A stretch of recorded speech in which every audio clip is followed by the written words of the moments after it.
21ஆம் நூற்றாண்டுடைய ஃபிரௌன்கள் யார், ஃபிரௌன் ஆட்சியாளர்கள் யார் என்பதை நம்ம கண்கூடாக பார்க்குறாங்க. எல்லா விதத்திலையும் ஃபிரௌன் என்ன செஞ்சான்? அந்த கவுமுடைய ஆண்களை எல்லாம் அழித்தான். பெண்களை எல்லாம் என்ன செஞ்சான்? ஒரு போக பொருளாக, ஒரு தவறான கருவியாக பயன்படுத்தினான். கால ஃபிர்அவுனு சனுகத்திலு அபுனாஅஹும் வனஸ்தஹ்யி நிசாஅஹும்.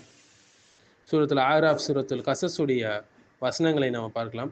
ஸோ குர்ஆன் சொல்லக்கூடிய ஃபிர்அவுனுடைய திட்டம் என்னன்னு பார்த்தீங்கன்னா, ஃபிர்அவுனுடைய இலக்கு ஒரு நாட்டை ஆட்சி செய்வது மட்டுமல்லங்க, மக்களின் மனதை அடிமைப்படுத்துவது. அதற்காக அவன் 2 ஆயுதங்களை பயன்படுத்தினான். முதலாவது ஆண்களை அழித்தல். வழிகாட்டும் தலைமையில் இருக்கக்கூடியவங்க, தைரியமானவர்களை, சிந்திக்கக்கூடியவர்களை, எல்லா ஆண்களையும் அவன் அழித்தான். பெண்களை உயிருடன் வைத்தான், ஆனால் தவறாக பயன்படுத்தினான். கவர்ச்சி, சுகவாசம், அடிமை மனப்பான்மை மூலம் சமூகத்தை கட்டுப்படுத்த பெண்களை போக பொருளாகவும் பயன்படுத்தினார். இது வெறும் கொடுமை மட்டுமல்ல, ஒரு அரசியல் யுக்தினே சொல்லலாம். நம்பிக்கையுள்ள தலைமைகளை கொன்றுவிட்டு கவர்ச்சியால் மக்களை அடிமைப்படுத்துவது. இன்றைக்கு அதுதான் நடக்குது. இப்போ இருக்கக்கூடிய மாடர்ன் என்டர்டெயின்மெண்ட் இண்டஸ்ட்ரி ஆகட்டும், பிஸ்னஸ் இண்டஸ்ட்ரி, கன்சியூமர் இண்டஸ்ட்ரீஸ் எல்லாத்தையும் நம்ம பார்க்கலாம் இல்லைங்களா? இன்றைய உலகில் அதே ஃபிரௌனுடைய முறையை, மன்ஹஜை ஃபாலோ பண்ணக்கூடியவங்க எத்தனை ஆட்சியாளர்கள் இருக்கிறாங்க, எத்தனை இண்டஸ்ட்ரீஸ் இருக்குது. ஸோ ஆண்களை அழிக்கக்கூடிய நவீன முறை என்று பார்த்தீங்கன்னா, இன்றைய அரசுகள் வந்து ஆண்களை வாளை கொண்டு கொல்லவில்லை, மாறாக அவருடைய உள்ளத்தையும் நம்பிக்கையும் கொள்கிறது. எப்படி என்பதை நம்ம பார்ப்போம் இன்ஷா அல்லாஹ். ஆண் மக்களை வெட்டி வீழ்த்தினான் ஃபிரௌன் இல்லைங்களா? இன்றைய சமூகம் பாருங்க, உண்மையை பேசும் இளைஞர்களை சிறையில் அடைக்கிறார்கள். தைரியமான தலைமைகளை அச்சுறுத்தி ஆட்சி செய்து வந்தான். இன்றைக்கு பாருங்க, தாவா செய்பவர்களை என்ன செய்யறாங்க? தீவிரவாதிகள் அவர்கள் என்று அடையாளப்படுத்துறாங்க போலியாக. அடுத்து சிந்திக்கக்கூடிய மனிதர்களை எல்லாம் என்ன செஞ்சான்? அழித்து ஒழுக்கினான். இன்றைக்கு மக்களை வந்து சிந்திக்கக்கூடிய மக்களை Netflix, drugs, born addiction, games, இது போன்ற இன்னும் என்னென்ன விஷயங்கள்ல மூழ்கும்படி செய்து என்ன செய்யறாங்க? அவர்களை எல்லாம் உள்ளத்தை அழிக்கக்கூடியவர்களாக இருக்கிறாங்க. ஸோ இன்றைய கொலை என்பது மனிதனுடைய உள்ளத்தை கொலை செய்வதிலிருந்து நடக்குது, உடலை அல்ல. முக்கியமாக சொல்லணும்னா, இப்போ ஆட் ஃபிலிம்ஸ் எல்லாமே நம்ம பார்க்கலாம். பெண்களை பயன்படுத்தக்கூடிய போக பொருளாக நவீன முறைகளை பார்க்கலாம். பெண்களை உயிருடன் விட்டு வைத்திருந்தான் ஃபிரௌன், கருணையால் அல்ல, அவங்களை பயன்படுத்துவதற்கு தவறான முறையில். பழைய ஃபிரௌன் வந்து பெண்களை அடிமையாக வச்சிருந்தா, இன்றைய உலகம் என்ன செய்யுது? பெண்களை விளம்பர கருவியாக மாற்றி வச்சிருக்கிறாங்க. அவங்களை ஒரு மனுஷியாக மதிப்பதில்லை. அவன் வந்து அழகை பொருளாக ஆக்கினான். இன்னைக்கு பார்க்கலாம் இல்லைங்களா? Beauty is equal to value என கற்றுக் கொடுக்கப்படுகிறது. தன்னுடைய சமுதாயத்தை வந்து ஆசையால் கட்டுப்படுத்தினான். இன்னைக்கு நம்ம பார்க்கலாம் இல்லைங்களா? நவீன உலகத்துல லஸ்ட் எக்கனாமி, டிசைர் மார்க்கெட்டிங், எவ்வளவு விஷயங்கள், ஃபித்னாக்கள். இன்றைய ஃபிரௌனுடைய மார்க்கெட்டிங் என்ன? பெண்களை வந்து பெண்களுடைய உடலை ஒரு போக பொருளாக ஆக்கி வணிகம் செய்கிறார்கள். அதுதான் இன்னைக்கு நடக்கக்கூடிய பிராண்ட் வர்ஷிப்னு கூட சொல்லலாம். பெண்கள் இனிமேட்டு அவர்கள் மனிதர்கள் அல்ல, அவர்கள் ஒரு ப்ராடக்டாக தான் என்ன பார்க்குது இப்போ இருக்கக்கூடிய நவீன சமூகம் பார்க்கிறது. இன்றைய திரைப்படங்கள், மியூசிக் வீடியோக்கள், நீ எவ்வளோ விஷயங்கள் என்ன செய்யுது? பெண்களை ஒரு போக பொருளாக பயன்படுத்துகிறார்கள். விளம்பரங்களில் கூட பார்க்கலாம், பெண்களின் உடலை வந்து விற்பனைக்குரிய கருவியாக மாற்றுறாங்க. எல்லா ப்ராடக்ட்லையும் பெரும்பான்மையான ப்ராடக்டை பெண்களை தான் என்ன செய்கிறாங்க? பெண்களுடைய இமேஜை தான் அவங்களுடைய ப்ராடக்டில் போடுறாங்க, ஆண்களை விட. உண்மையை பேசும் ஆண்களை சிறையில் கடத்தி விட்டு இப்படி அட்டூழியங்கள் நடந்து கொண்டிருக்கின்றன எல்லா நாடுகளிலும். சரி, கார் விற்கிறதா இருந்தாலும் சரி, பிஸ்கட் விற்கிறதா இருந்தாலும், ஃபோன் விற்கிறதா இருந்தாலும் சரி, எல்லாம் பெண்ணின் உடலின் மூலம் விற்கிறாங்க. பெண்களின் உடலை காட்சி பொருளாக்கி. ஆனால் மாறாக பெண்களின் உடல் மறைக்கப்பட வேண்டிய ஒரு விஷயம்.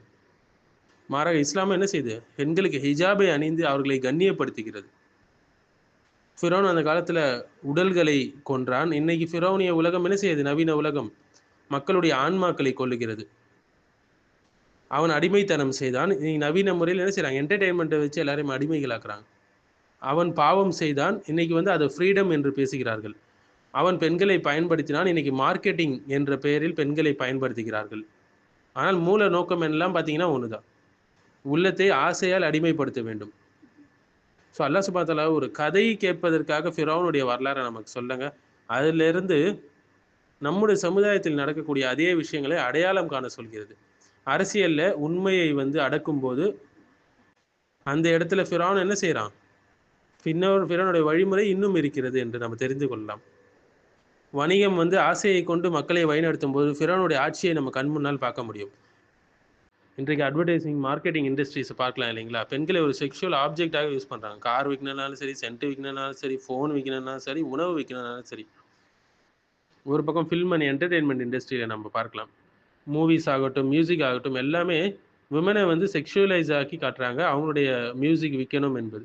ஐட்டம் சாங்ஸ் என்று சொல்றாங்க, டான்ஸ் ஷோஸ் என்று சொல்றாங்க, பாப் கல்ச்சர் என்று சொல்றாங்க. இது எல்லாமே பெண்களை போகப் பொருளாக்கி இன்பம் காண வேண்டும் என்பத குறிக்கோள்ல தாங்க நடந்து கொண்டிருக்கிறது.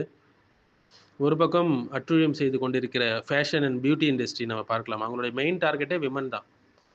உங்கள் உடலை நீங்கள் வெளிக்காட்டாத வரை நீங்கள் அழகானவர்கள் கிடையாது என்று அப்படி காட்டுறாங்க. அதையே நிறைய பெண்கள் பார்த்து வழிகேட்டுல போறாங்க. பெண்களுடைய உடலை கமர்ஷியல் ஆப்ஜெக்ட்ஸாக மாத்தி எவ்வளவு லட்சக்கணக்குல, பில்லியன் கணக்குல சம்பாதிக்கிறாங்கன்னு பார்க்கலாம். Fashion and beauty industry. ஒரு பக்கம் சோஷியல் மீடியா இண்டஸ்ட்ரி பார்க்கலாம். இன்ஃப்ளூயன்சர்கள் வந்து பணம் சம்பாதிக்கிறாங்க. எப்படி? தங்களை வெளிப்படுத்தி, தங்களை எக்ஸ்போஸ் பண்ணி, இம்மாரல் கன்டென்ட்டை எல்லாம் வந்து அந்த பிளாட்ஃபார்ம்ஸ்ல போட்டு பணம் சம்பாதிக்கிறாங்க. மிகப்பெரிய ஒரு அட்டூழியம் செய்யக்கூடிய இண்டஸ்ட்ரி போர்னோகிராஃபி இண்டஸ்ட்ரி சொல்லலாம். மாடர்ன் அடிமைத்தனம், ஸ்லேவரி என்றே சொல்லலாம். பெண்களை வந்து மிஷின் போலவும், அவர்கள் வந்து உயிரற்ற பொருட்கள் போலவும் அதில் காட்டுகிறார்கள். நிறைய பேர் டிராஃபிக் பண்ண போகிறாங்க, அபியூஸ் பண்ண போகிறாங்க, ட்ரக்கில் மூழ்கி போய் தங்களுடைய வாழ்க்கையை இழக்கிறாங்க, மென்டலி டிஸ்ட்ராய் ஆக்கப்படுறாங்க. மேலும் நிறைய ஹியூமன் டிராஃபிக்கிங், ப்ராஸ்டியூஷன் எவ்வளவு நடக்கிறது. மில்லியன் கணக்கில் பெண்கள் வந்து என்ன செய்கிறாங்க, ப்ராஸ்டியூஷனில் ஈடுபடுத்தப்படுறாங்க. சில ஊர்களில் கவர்மெண்ட்டே இதை வந்து ரெகக்னைஸ் பண்ணுது, ஆனால் கண்டுகொள்வதில்லை. ஒரு பக்கம் கார்ப்பரேட் வேர்ல்டு நம்ம பார்க்கலாம் இல்லைங்களா? பெண்கள் வந்து தங்களுடைய திறமைக்காக என்ன செய்கிறாங்க, அவங்கள வந்து ஹையர் பண்ணுறதில்ல, மாறாக அவங்கள அப்பியரன்ஸ்க்காக ஹையர் பண்ணுறாங்க. அவங்களுடைய ட்ரெஸ் கோடு கூட டைட்டாக இருக்கணும், இது போன்ற விஷயங்கள் இருக்கணும்னு தான் என்ன சொல்லுது, அவர்கள் எதிர்பார்க்கிறார்கள். ஒவ்வொரு பிராண்டுக்கும் முன்னாடி ஃப்ரண்ட் ஃபேஸாக பெண்களை நியமிக்கிறாங்க, ரிசப்ஷனிஸ்டாக பெண்களை, ஏர் ஹாஸ்டஸாக பெண்களை, சேல்ஸ் ப்ரொமோட்டர்ஸாக பெண்களை. இது எல்லாமே அவங்களுடைய உடலை கமர்ஷியல் ஸ்ட்ராட்டஜியாக ஆக்கி பொருட்களை விற்கணும் என்பதுதான். ஒரு புறம் கேமிங் இண்டஸ்ட்ரி பார்க்கலாம். அதில் வரக்கூடிய ஃபீமேல் கேரக்டர்ஸ் எல்லாமே செக்ஷுவலைஸ் ஆக்கப்பட்டு இருக்கிறது. ஒரு பக்கம் வார் ஆக்குபேஷனில் பார்க்கலாம். பெண்களை வந்து என்ன செய்கிறாங்க, ரேப் பண்ணுறது, ஹியூமிலியேட் பண்ணுறது, அபியூஸ் பண்ணுறதுன்னு எவ்வளோ விஷயங்கள். ஆண்களை எல்லாம் கொல்லுவது, கொத்து கொத்தாக சிறையில் அடைப்பது.